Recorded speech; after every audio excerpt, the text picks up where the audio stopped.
اعوذ باللہ من الشیطان الرجیم، بسم اللہ الرحمن الرحیم۔ میں نے چند دن پہلے کل یا پرسوں ایک ویڈیو اپلوڈ کی تھی حضرت ابراہیم علیہ السلام کے بارے میں کہ انہوں نے کس طرح بتوں کو توڑا، اور وہاں کے وہ جو قبیلے کے لوگ تھے وہ میلے پہ گئے ہوئے تھے، جب واپس آئے تو آپ سب بتوں کو توڑ چکے تھے سوائے ایک بت کے۔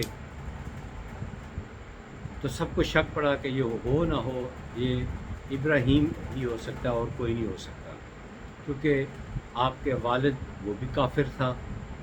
اس نے کہا میرے بیٹے کے ساتھ جو سلوک کرنا ہے کرو، مجھے کوئی اعتراض نہیں۔ بہرحال میں نے کہا تھا کہ اس کے آگے نمرود بادشاہ اس کے ساتھ جو ہوا وہ میں آپ کو سناؤں گا، تو میں تھوڑا سا لیٹ ہو گیا، اس کی معذرت قبول کیجئے۔ تو واقعہ سنیے آگے کیا ہوا۔ نمرود بادشاہ تاریخ میں لکھا جاتا ہے کہ پہلا بادشاہ تھا جسے سر پہ تاج پہنا تھا، پہلا بادشاہ۔ اور یہ غرور تکبر ہی کی نشانی تھی، اور غرور تو اس کے اندر بہت ہی زیادہ تھا۔ تو اس نے ایک دن خواب میں دیکھا کہ ایک بہت خوبصورت سا ستارہ چمک رہا ہے، جس کی روشنی چاند اور سورج سے بھی زیادہ ہے۔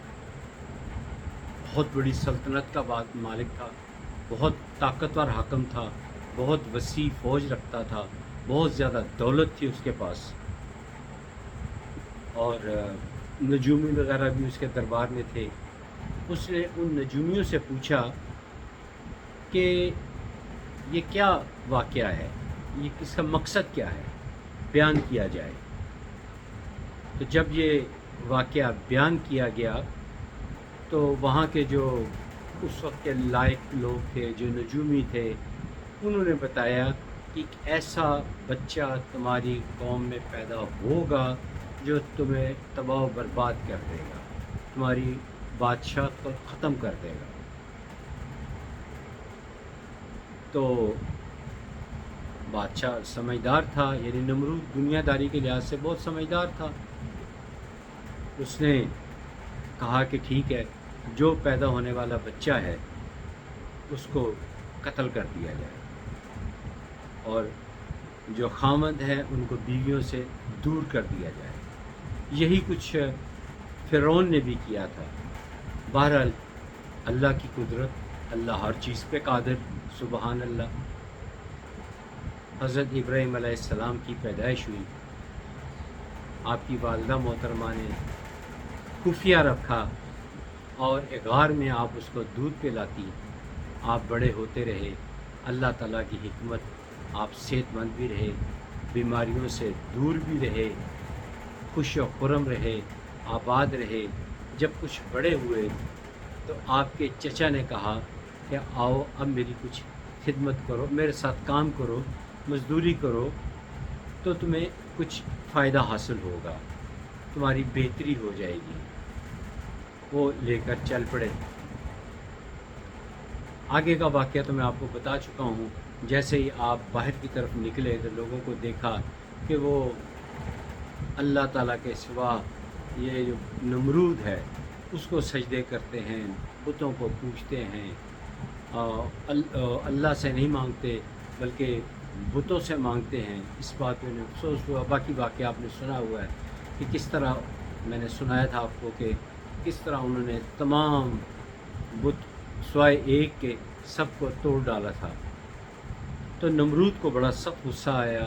تحقیق کرنے پہ لوگوں نے بتایا کہ یہ ابراہیم کا ہے۔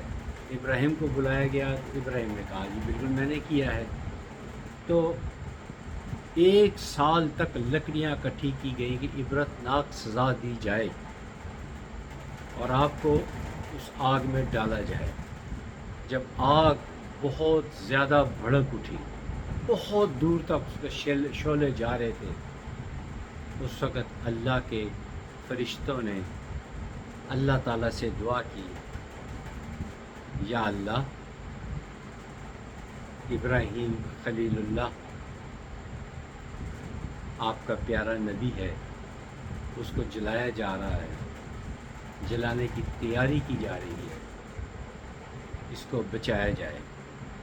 تو اللہ تعالیٰ نے فرمایا کہ میرے نبی نے اگر مدد مانگی تو ضرور مدد کرنا۔ آپ جب آگ میں ڈالنے کا وقت آیا تو آپ نے اللہ تعالیٰ سے دعا کی کہ اس آگ، اتنی بڑی آگ ہے، اس کو میرے لیے گلزار بنا دے۔ تو وہ پلک جھپکنے میں وہ اتنی وسیع و عریض آگ گلزار بن گئی، بچ گئے آپ، صحیح سلامت مسکراتے رہے۔ پھر حضرت ابراہیم علیہ السلام نے نمرود سے کہا کہ دیکھا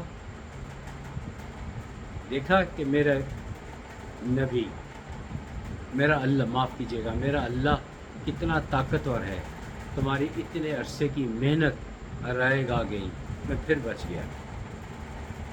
اس نے کہا اچھا، تم اپنے اللہ کی فوج کو بلاؤ اور کل میں اپنی فوج کو لے کر نکلوں گا اور دونوں کا مقابلہ ہوگا۔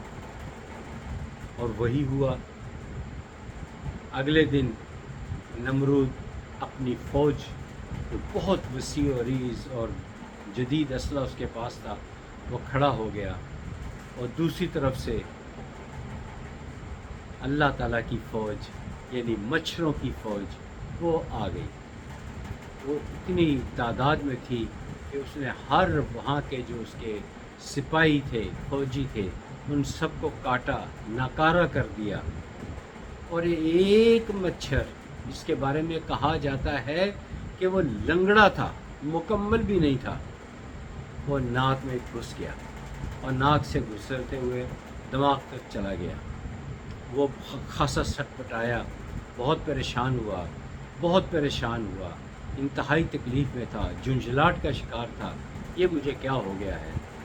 وہ گھبرا کر اپنے محل میں گیا اور اپنے ہی نوکروں سے کہتا ہے کہ مجھے اس سر کی اس طرف اشارہ کر کے کہتا مجھے یہاں جوتے مارو، کیونکہ جب مچھر چھیڑتا اسے اذیت پہنچتی، تو سکون تب ملتا جب اس پہ جوتے مارے جاتے تو اس کو سکون ملتا، جب اس کو جوتے پڑتے اسے سکون ملتا۔ تو یہ ہوتا ہے نبیوں کی بد دعا کا اثر، نبیوں کے ساتھ زیادتی کرنے کا یہ اثر ہوتا ہے۔ جیسا کہ میں نے پہلے آپ کو سنایا تھا کہ ابو لہب کا بھی انجام کتنا برا ہوا تھا، وہ بھی حالانکہ چچا تھا، ابو لہب اس کا نام تھا، ابو لہب اس کا، چونکہ اس کا چہرہ بڑا خوبصورت اور لال سرخ اس کا رنگ تھا، آگ کے شعلے جیسے ہوتا تھا، اس لیے اس کا نام ابو لہب پڑ گیا تھا۔ تو جو انبیاء کے ساتھ سلوک کرتا ہے اور ان کی بد دعا لیتا ہے تو ان کا انجام بہت برا ہوتا ہے، بہت برا ہوتا ہے، اور تاریخ میں ان کا نام ہمیشہ کے لیے برے الفاظ میں درج ہو جاتا ہے، اور یہ واقعہ تو ہمارے قرآن پاک میں بھی درج ہے۔ ہمیں ان چیزوں سے سبق حاصل کرنا چاہیے، اللہ تعالیٰ کی رضا پہ راضی ہو جانا چاہیے۔ میں ایک چھوٹا سا واقعہ سنانا چاہتا ہوں، پچھلے دنوں کی بات ہے، پچھلے دنوں تو نہیں، کچھ عرصہ ہو ہی گیا ہے۔ چھوٹی عید کے بعد ایک فنکشن تھا، وہاں پر ایک گلوکار اپنی موج مستی میں آ کے گانا گا رہا تھا اور کہہ رہا تھا یا اللہ اپنا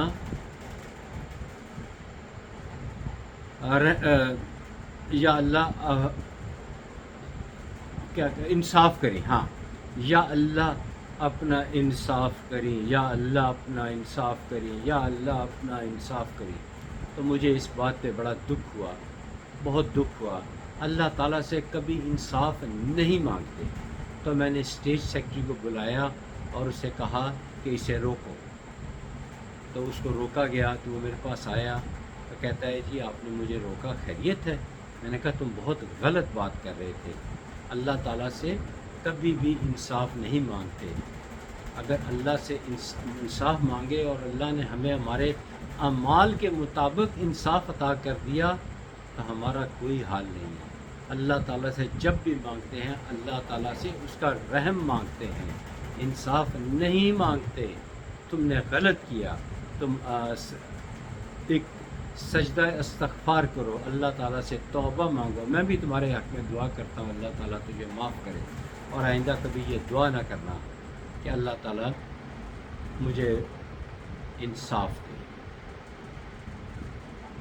کیونکہ کہ اب قرآن پاک میں واضح طور پر آیا ہے کہ جو بھی پریشانی تم لوگوں پر آتی ہے وہ میں نہیں ڈالتا، وہ میں از خود نہیں ڈالتا، وہ تمہارے ہی اعمال کا نتیجہ ہوتی ہے۔